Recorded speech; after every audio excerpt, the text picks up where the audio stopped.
Par, ito nga pala yung bago kong girlfriend. Hi, hello, nice to meet you. Hello, alam mo bang wala yan siyang trabaho?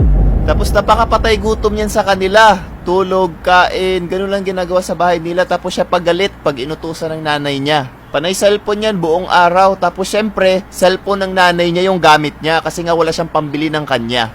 Tapos yung tropa namin, hindi na namin tropa, syempre, alam mo kung bakit? Dahil lang din sa kanya. Inutangan niya tapos hindi niya ba naman binayaran?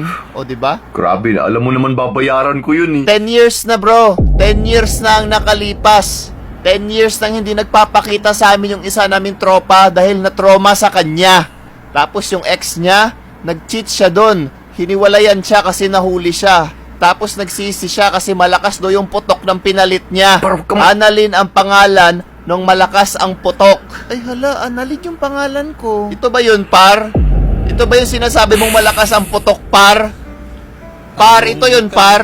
Yung malakas ang putok. Yung sabi mong malakas ang putok, par. Ito yun, par.